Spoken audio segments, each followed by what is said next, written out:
Hello friends, welcome back to my channel. আছি আপনাদের সঙ্গে জুয়েল, সরি তোমাদের সঙ্গে। আজকে আমি এমন একটা শহরে এসেছি যে শহরটা অ্যাকচুয়ালি দেখার মতো, যে শহরের প্রত্যেকটা জিনিস দেখলে পরে তোমাদের মনে হবে যে হ্যাঁ সত্যি এই শহরের বিশেষ কিছু ঐতিহ্যপূর্ণ জিনিস রয়েছে যেগুলো দেখলে তোমরা অবাক হয়ে যাবে। তোমাদের এক এক করে সমস্ত কিছু জিনিস দেখাতে তোমরা ভিডিওটা শেষ পর্যন্ত অবশ্যই দেখবে। ভিডিওটা স্কিপ করলে হয়তো তোমরা ভিডিওর শেষে যে ইন্টারেস্টিং কিছু জিনিস রয়েছে সেগুলো তোমরা মিস করবে। তো বেশি কিছু না বাড়িয়ে শুরু করছি আজকের আমার এই ছোট্ট মিনি ব্লগ। আমি জুয়েল, আর আমি একটা ছোট্ট কাজের জন্য এসেছিলাম। চেন্নাই ডিস্ট্রিক্টের পাশে আর একটা ডিস্ট্রিক্ট রয়েছে, সেটা হচ্ছে ভ্যালোর, অর্থাৎ তামিল। এখানে এসে সর্বপ্রথম দেখতে পেলাম এখানে টিপু সুলতানের একটা সাম্রাজ্য রয়েছে, যে সাম্রাজ্যটা দেখতে পুরোটাই ঐতিহ্যপূর্ণ ঐতিহাসিক জায়গা। দেখতে মনে হচ্ছে আমি মনে হয় চলে এসেছি ঠিক 1500 অথবা 1600 অথবা 1700 খ্রিস্টাব্দ।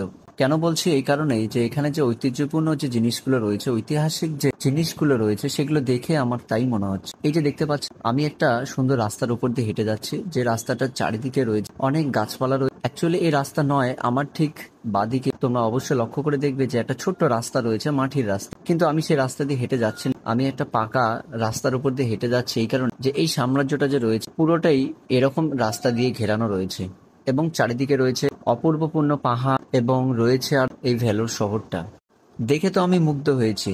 আশা করি তোমরাও মুগ্ধ হবে আজকের এই ছোট্ট মিনি ব্লগসের মাধ্যমে।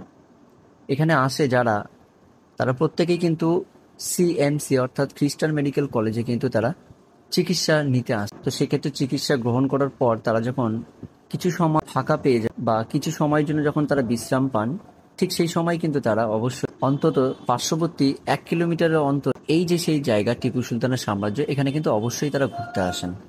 তো সেক্ষেত্রেই দেখতে পাচ্ছেন যে অনেক লোকেই আছে যা এখানে ঘোরাফেরা করছে। আর সেই ঐতিহ্যপূর্ণ এখানকার একটা মন্দির, যে মন্দিরে চারখানা দরজা রয়েছে, ঠিক একই রকম। সামনে যে দরজাটা দেখতে পাচ্ছেন ঠিক একই রকম দরজা রয়েছে, পিছনেও তারপরে একটা রয়েছে, তারপরে একটা, তারপরে একটা এখানে অনেকেই আসেন তাদের নিজস্ব।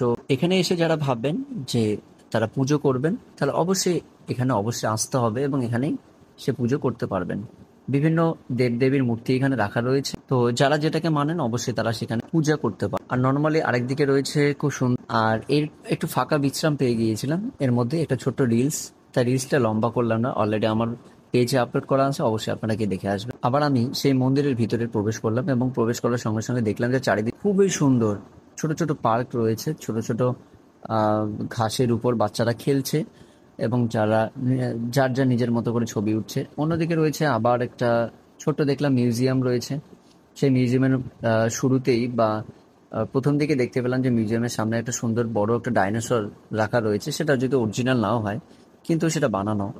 অবশ্যই মিউজিয়ামের চারপাশটা ঘুরে দেখলাম যে মিউজিয়ামের চারপাশটা খুবই অতি সুন্দর। সেই সঙ্গে আবারও ফিরে আসলাম সেই রাস্তা দিয়ে। তো সে রাস্তা দেখতে পেলাম ছোট ছোট ঘর রয়েছে, যে ঘরগুলোতে আমার মনে হচ্ছিল যে এই ঘরগুলোতে আগে বাহিনীরা এই সাম্রাজ্যকে যারা দেখাশোনা করত, তারা প্রত্যেকেই কিন্তু এই সমস্ত খাম্বা বা ছোট ছোট রুমের মধ্যে বা ঘরের মধ্যে দাঁড়িয়ে থেকে পাহারা দিত, যাতে অপর দিক থেকে যাতে কেউ এসে আক্রমণ করতে না পারে। আর এই যেটা আমার সামনে দেখতে পাচ্ছেন, ঠিক এরকম একটা সুন্দর নদীর মতো, কিন্তু অ্যাকচুয়ালি এটা নদী নয়। এই পুরো সাম্রাজ্যটা রয়েছে, পুরো সাম্রাজ্যটাই কিন্তু এই এরকম সুন্দর একটা নদী দিয়ে বা পুকুর দিয়ে ঘেরানো রয়েছে, যাতে অপর দিক থেকে কেউ এসে তৎক্ষণাৎ কেউ আক্রমণ করতে না পারে। সেজন্য এটা হয়তো সেই আমলে বা সেই কালে এটা বানানো হয়েছিল। আর সেই সঙ্গে ফিরে আসলাম আবার একটা ছোট্ট দোকানে। দোকানে এসে দেখলাম যে খুব সুন্দর সুন্দর ফল রয়েছে, মিক্স ফ্রুট। তো মিক্স ফ্রুট সেটা হাতে নিলাম এবং খেয়ে দেখলাম খুব সুন্দর, অতি সুন্দর লাগলো। যেটা আমাদের ওখানে হয়তো এটা কম পাওয়া যায়, কিন্তু এখানে বিশেষত রয়েছে। আবার ফিরে গেলাম আরেকটা মন্দিরের ভিতরে। সে মন্দিরটা দেখতে অনেকটা উঁচু। অনেকে আমরা সাউথের সিনেমা দেখে থাকি, সেই সিনেমায় কিন্তু এই মন্দিরগুলোর দৃশ্য অনেকটাই দেখা যায়, কেননা এই মন্দিরগুলো অনেক পুরনো রয়েছে, এবং সেখানে অনেকেই এখানে সিনেমা শুটিংও করে থাকেন। এটা কিন্তু খুব সুন্দর দেখতে, ভিতরে বসার জন্য জায়গা রয়েছে, সেই সঙ্গে রয়েছে আরও অনেক কিছু দেখার মতো।